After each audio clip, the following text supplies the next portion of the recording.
부활 후 40일 예수님은 무엇을 하셨을까? 부활하신 예수님은 왜 곧바로 하늘로 올라가지 않으셨을까요? 성경은 그 사이에 무려 40일이 있었다고 말합니다. 그런데 이 40일 대부분의 사람들이 모릅니다. 이상합니다. 이 40일을 정확히 설명할 수 있는 사람이 거의 없습니다. 부활은 기억합니다. 승천도 압니다. 그런데 그 사이가 빠져 있습니다. 성경에 기록이 없는 게 아닙니다. 분명히 기록되어 있습니다. 그런데 왜 우리는 이 시간을 놓치고 있을까요? 사도행전 1장 3절 말씀입니다. 고난 받으신 후에 또한 그들에게 확실한 많은 증거로 친히 살아 계심을 나타내사 40일 동안 그들에게 보이시며 하나님 나라의 일을 말씀하시니라. 성경에서 가장 조용하지만 가장 결정적인 시간.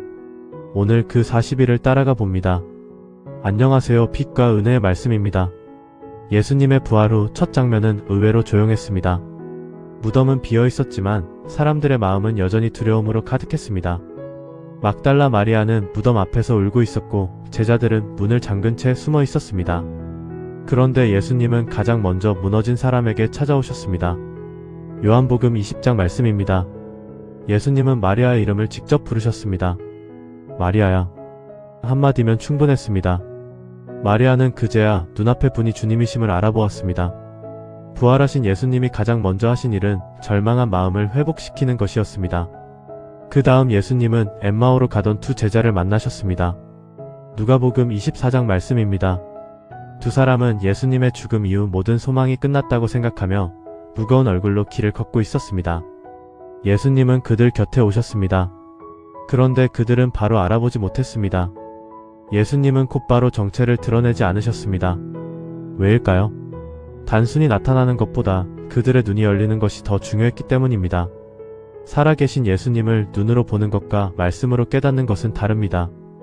예수님은 모세와 모든 선지자의 글로부터 시작해 성경 전체가 자신을 가리키고 있음을 풀어주셨습니다. 그리고 떡을 떼실 때 그들의 눈이 밝아졌습니다.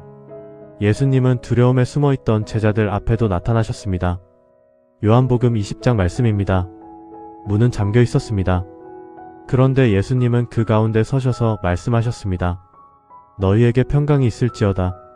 제자들은 처음에 기뻐하기보다 놀라고 무서워했습니다. 그래서 예수님은 손과 옆구리를 보여주셨습니다. 누가복음 24장에서는 직접 음식을 드시며 자신이 실제로 살아난 몸을 가진 주님이심을 증거하셨습니다. 이것은 매우 중요합니다. 부활은 상징이 아니었습니다. 제자들의 집단 환상도 아니었습니다. 예수님은 실제로 죽음을 이기고 다시 살아나셨습니다. 그리고 40일의 가장 결정적인 장면이 있습니다. 요한복음 21장 말씀입니다. 베드로는 다시 갈릴리 바다로 돌아가 물고기를 잡고 있었습니다. 예수님을 3번 부인했던 그 기억이 아직 그를 붙들고 있었기 때문입니다. 그는 다시는 주님 앞에 설 수 없다고 생각하고 있었습니다. 그때 예수님은 해변에서 기다리고 계셨습니다. 숯불을 피워두셨습니다. 그리고 베드로에게 3번 물으셨습니다. 내가 나를 사랑하느냐? 베드로가 3번 부인했던 자리를 3번의 고백으로 회복시키신 것입니다. 예수님은 실패한 제자를 버리지 않으셨습니다. 40일은 제자들을 다시 세우는 시간이었습니다. 사도행전 1장 3절 말씀처럼 예수님은 이 40일 동안 하나님 나라의 일을 말씀하셨습니다. 십자가 이전에는 제자들이 이해하지 못했던 말씀들이 부활 이후에야 분명해지기 시작했습니다. 그리고 마지막 사명을 주셨습니다.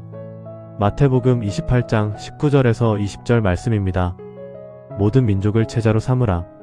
사도행전 1장 8절 말씀입니다. 성령이 임하시면 권능을 받고 땅끝까지 내 증인이 되리라. 이 40일은 끝이 아니었습니다. 교회의 시작을 준비하는 시간이었습니다. 왜 예수님은 부활 직후 곧바로 하늘로 올라가지 않으셨을까요? 예수님은 단순히 살아나심을 보여주신 게 아니었습니다. 사람을 완전히 바꾸고 계셨습니다. 두려운 사람을 담대한 사람으로, 실패한 사람을 사명자로. 이 변화가 없었다면 복음은 시작되지 않았을 것입니다. 40일은 그 변화를 위한 시간이었습니다. 부활은 사건으로 끝나지 않았습니다. 사람을 바꾸는 것으로 완성되었습니다. 어쩌면 지금 우리에게도 이 40일이 필요합니다.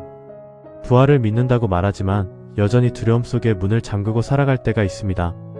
실패를 붙들고 다시 옛자리로 돌아가기도 합니다. 그러나 부활하신 예수님은 그때도 찾아오십니다. 두려운 제자에게 찾아오셨듯이 우리에게도 오십니다. 실패한 베드로를 회복시키셨듯이 우리도 다시 세우십니다. 부활은 과거 사건이 아닙니다. 오늘 우리의 삶을 바꾸는 현재의 능력입니다. 오늘 영상이 도움이 되셨다면 구독과 좋아요, 알림 설정으로 함께 해주세요. 댓글로 40일 가운데 가장 마음에 남는 장면이 어디인지 남겨주시면 감사하겠습니다. 이 40일의 기록이 오늘 여러분의 믿음을 다시 일으키는 시간이 되길 기도합니다. 아멘.